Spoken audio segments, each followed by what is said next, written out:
আফ্রিকার অন্যতম শক্তিশালী দল অ্যাটলাস লায়ন্স নামে খ্যাত মরক্কো আবারও বিশ্বমঞ্চে নিজেদের সামর্থ্য প্রমাণের লক্ষ্যে মাঠে নামছে।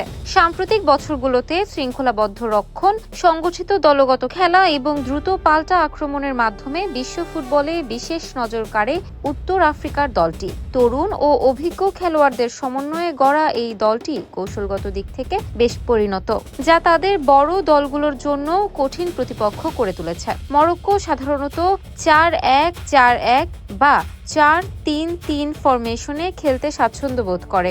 রক্ষণভাগে দৃঢ়তা বজায় রেখে মাঝমাঠ থেকে দ্রুত আক্রমণে ওঠাই তাদের মূল কৌশল। উইং দিয়ে গতি ব্যবহার করে এবং কাউন্টার অ্যাটাকে কার্যকর ফিনিশিং তাদের খেলাকে আলাদা মাত্রা দেয়।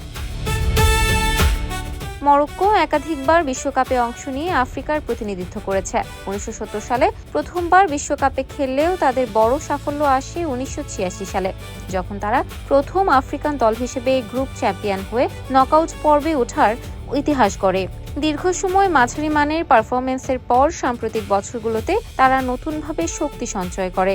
বিশেষ করে 2022 বিশ্বকাপে তারা ইতিহাস সৃষ্টি করে সেমিফাইনালে ওঠে, যা কোনো আফ্রিকান দলের জন্যই প্রথম। সেই আসরে তারা গ্রুপ পর্বে ক্রোয়েশিয়া ও বেলজিয়ামের মতো শক্তিশালী দলকে টপকে শীর্ষে ওঠে।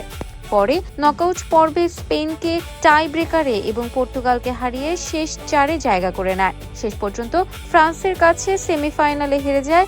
এই ধারাবাহিক উন্নতির ফলে বিশ্ব ফুটবলে মরক্কোর অবস্থান এখন দৃঢ় ও সম্মানজনক। সর্বশেষ ফিফা প্রকাশিত র্যাঙ্কিং অনুযায়ী মরক্কোর বর্তমান অবস্থান 8ম এবং আফ্রিকা মহাদেশের মধ্যে প্রথম। মরক্কোর সবচেয়ে বড় শক্তি তাদের রক্ষণভাগ। ডিফেন্সের খেলোয়াড়রা অত্যন্ত শৃঙ্খলাবদ্ধভাবে খেলেন এবং প্রতিপক্ষের আক্রমণ ঠেকাতে দক্ষ। মাঝমাঠে তারা বল দখল ও প্রতিপক্ষের খেলা ভাঙতে সক্ষম। দ্রুতগতির উইঙ্গার এবং ফরওয়ার্ডদের মাধ্যমে তারা হঠাৎ করেই পাল্টা আক্রমণে উঠে গোলের সুযোগ তৈরি করতে পারে। দলগত বোঝাপড়া ও পরিশ্রমী মানসিকতা তাদের আলাদা করে তুলছে দিনকে দিন।